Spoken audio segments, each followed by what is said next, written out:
Assalamualaikum warahmatullahi wabarakatuh. Apa kabar anak-anak?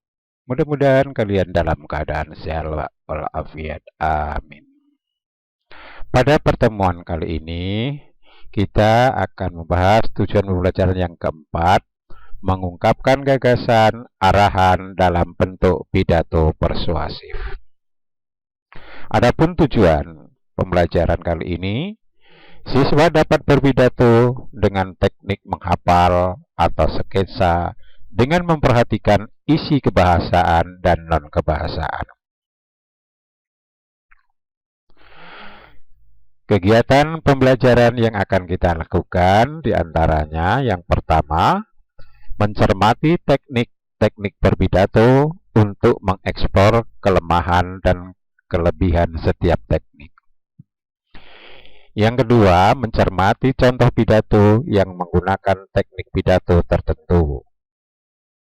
3. Berlatih berpidato di depan kelas untuk diberi masukan teman dan atau guru. Yang keempat, berlatih berpidato secara mandiri di rumah.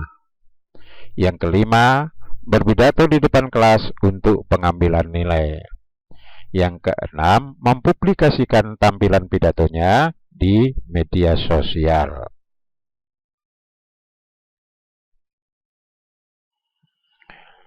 Marilah kita cermati materi pembelajaran. Anak-anak pasti sering melihat orang berpidato dengan gaya yang beda-beda. Ada yang menggunakan naskah, membaca atau membaca teks. Nah, ini disebut dengan teknik berpidato naskah atau membaca. Pada teknik ini, pembicara akan menggunakan naskah yang telah disiapkan sebelumnya guna menghindari kekeliruan. Teknik ini biasa digunakan di dalam pidato resmi, seperti pidato kenegaraan yang memerlukan ketelitian di setiap pengucapan, karena setiap kata yang terucap akan disebarluaskan media sosial ke seluruh masyarakat.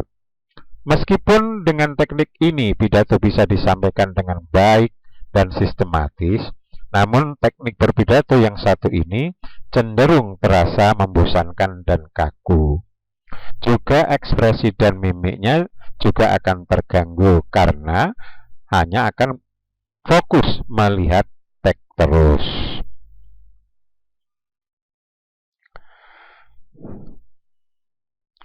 Kemudian ada orang yang berpidato itu tanpa teks, ya.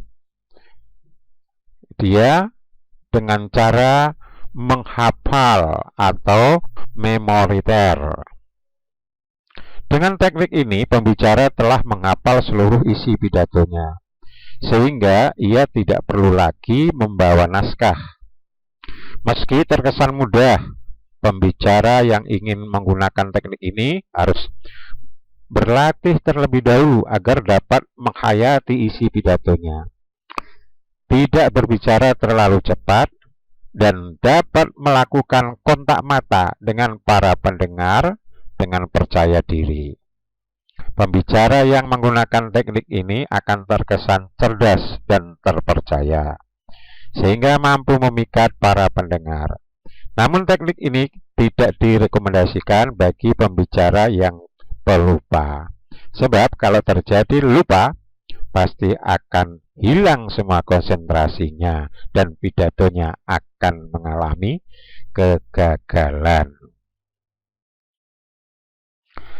Kemudian teknik yang ketiga, impromptu atau spontan, atau juga disebut pidato dengan teknik serta-merta. Teknik ini biasanya digunakan oleh pembicara yang profesional yang bisa membawakan pidato tanpa persiapan. Impromptu biasa digunakan pada acara yang santai atau resmi namun semi formal. Di dalam teknik ini, pembicara akan berbicara berdasarkan pengalaman dan wawasannya secara spontan. Kelebihan teknik impromptu adalah kebebasan pembicara untuk memilih topik yang sesuai acara dan penggunaan bahasanya yang singkat, sehingga tidak akan membuat para pendengar bosan. Sedangkan kekurangannya adalah kemungkinan tidak sistematis pidatonya, mutar-mutar, yang sudah dibicarakan kembali. Dan ini tidak direkomendasikan bagi anak-anak karena anak masih dalam taraf pemula. Teknik berpidato yang keempat adalah ekstemporan atau penjabaran kerangka, atau juga sering disebut dengan teknik sketsa. Kenapa? Karena dengan teknik ini pembicara akan menuliskan pokok-pokok pidatonya saja secara urut di selembar kertas yang berfungsi sebagai penuntun saat berpidato nanti. Ketika berpidato, ia akan membawa kertas penuntun itu dan menyampaikan pidato yang telah berkembang di dalam otaknya. Dengan begitu, pembicara tidak akan terkesan kaku, sehingga bisa memandang para pendengar. Namun bagi beberapa pembicara, teknik ini mengekang pergerakan tubuh mereka karena keharusan untuk melihat ke kertas penuntun yang dipegang. Namun dari keempat teknik tersebut, teknik inilah yang lebih banyak keunggulannya, ya. Jadi direkomendasikan untuk anak-anak menggunakan teknik ekstemporan ini. Jadi tidak akan lupa karena sudah ada sketsanya, ada pokok-pokoknya, kemudian juga tidak akan mati ekspresi dan mimik.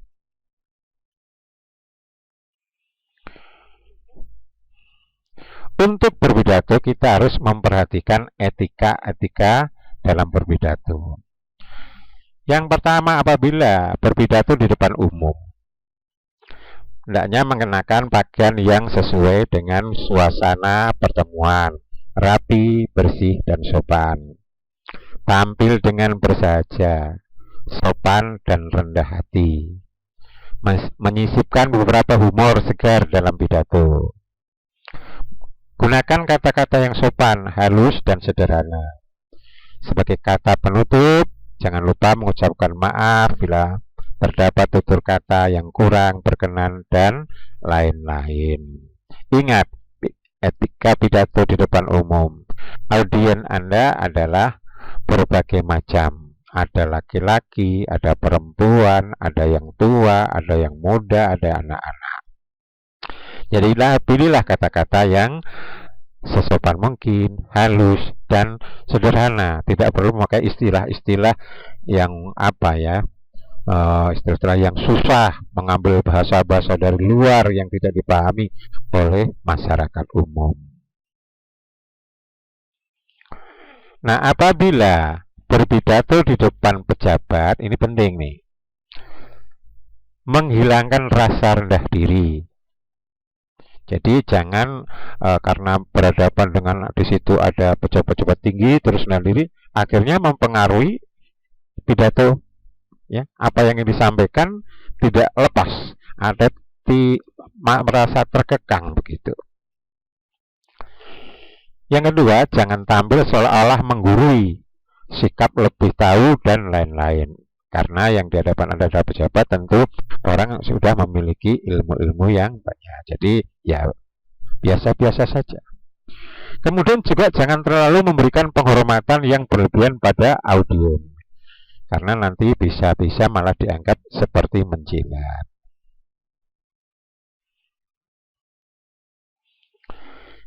Apabila berpidato di depan pemuka agama, jangan mengeluarkan kata-kata yang bisa menyinggung umat beragama. Jangan ada nada merendahkan atau memuji agama tertentu. Kemudian perbanyak istilah-istilah keagamaan. Nah, etika berpidato di depan para wanita. Bila pembicara seorang laki-laki, hati-hati jangan sampai menyinggung harkat dan martabat wanita. Menggunakan istilah-istilah yang tepat seperti ibu-ibu, atau saudari sekalian, hindari kata-kata kasar, kurang senonoh, dan kurang sopan. Etika berpidato di depan pemuda atau mahasiswa. Pidato harus mengutamakan penalaran yang berkaitan dengan dunia anak muda. Jangan mengeluarkan kata-kata yang bersifat menentang. Jangan mengkritik dan menyalahkan anak-anak muda. Etika berpidato di depan masyarakat desa. Jangan berbohong. Gunakan kata-kata yang sopan dan sederhana. Kapan perlu, sisipkan beberapa istilah dalam bahasa setempat agar lebih menyentuh hati para audiens. Baiklah anak-anak, marilah kita cermati contoh pidato yang menggunakan teknik menghafal berikut. Assalamualaikum warahmatullahi wabarakatuh. Alhamdulillahirabbil alamin wa bihi nasta'in ala umuri dunya waddin wassalatu wassalamu ala asrofil anbiya'i wal mursalin wa ala alihi wa sahbihi ajma'in. Amma ba'd. Yang terhormat Bapak Kepala Sekolah SMP Negeri 3 Tebo beserta wakil, yang terhormat Bapak Ibu Dewan Guru beserta staf tata usaha, dan tak lupa pula teman-teman yang saya banggakan. Pertama-tama, marilah kita panjatkan puji syukur kita kehadirat Allah Subhanahu wa Ta'ala atas rahmat dan hidayahnya kita dapat berkumpul dalam keadaan sehat walafiat. Salawat beserta salam kita haturkan kepada Nabi Muhammad sallallahu alaihi wasallam dengan ucapan Allahumma sholli ala sayyidina Muhammad wa ala ali sayyidina Muhammad. Semoga di yaumil akhir nanti kita mendapatkan syafaatnya. Amin. Dalam kesempatan yang berbahagia ini, perkenankan saya menyampaikan pidato yang berjudul Menaati Tata Tertib Sekolah, dan dengan tujuan agar semua siswa mengetahui apa hak, tugas, dan kewajiban serta melaksanakannya dengan baik sehingga kegiatan sekolah berjalan dengan lancar. Perlu kita ketahui, tata tertib merupakan aturan baik tertulis maupun tidak tertulis yang dibuat oleh pihak sekolah untuk mengatur tingkah laku dan wajib diikuti oleh setiap warga sekolah, terutama siswa-siswi SMP Negeri 3 Tebo. Selain itu, tata tertib juga bertujuan untuk membantu siswa agar berperilaku baik dan berprestasi. Namun, mengapa akhir-akhir ini banyak sekali siswa-siswi yang masih melanggar aturan, seperti datang terlambat ke sekolah, membuang sampah sembarangan, mencontek saat ulangan, membolos tanpa alasan yang jelas, bajunya dikeluarkan, merokok di area sekolah, dan lain-lain. Banyak sekali faktor yang mempengaruhi maraknya pelanggaran yang dilakukan oleh siswa, seperti kurangnya kesadaran diri terhadap pentingnya tata tertib, kurangnya kedisiplinan, pengaruh teman, pengaruh keluarga, dan lain-lain. Pelanggaran tata tertib dapat dicegah dengan selalu berusaha menaati tata tertib yang dilakukan. Hal ini dimulai dari diri kita sendiri. Jika ada siswa yang melanggar tata tertib, maka akan diberikan sanksi yang lebih tegas dan bermanfaat agar siswa mendapatkan efek jerah. Selain itu, orang tua juga harus berperan dalam mengawasi anak-anaknya. Dengan siswa mematuhi tata tertib sekolah, maka siswa akan terbiasa sedini mungkin untuk mematuhi aturan lainnya, baik yang ada di sekolah, di keluarga, lingkungan masyarakat, dan lain-lain. Oleh karena itu, marilah kita menaati dan mematuhi tata tertib sekolah dan tingkatkan kedisiplinan agar menjadi generasi muda yang berkarakter mulia demi kemajuan bangsa Indonesia. Demikianlah pidato yang bisa saya sampaikan. Mohon maaf jika ada salah tutur kata, dan atas perhatiannya saya ucapkan terima kasih. Billahi taufiq wal hidayah. Wassalamualaikum warahmatullahi wabarakatuh.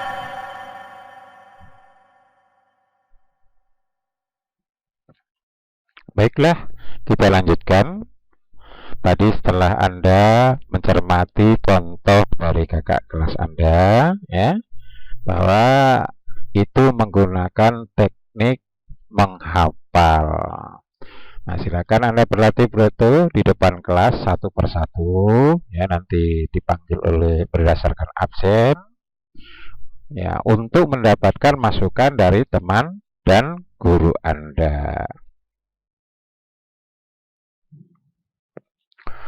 Untuk lebih terampil dalam berpidato, silakan Anda berlatih secara mandiri di rumah sebelum pengambilan nilai berpidato pada pertemuan yang akan datang. Sampai di sini perjumpaan kita, semoga bermanfaat. Jika ada yang belum jelas, silakan Anda tulis di kolom komentar. Wassalamualaikum warahmatullahi wabarakatuh.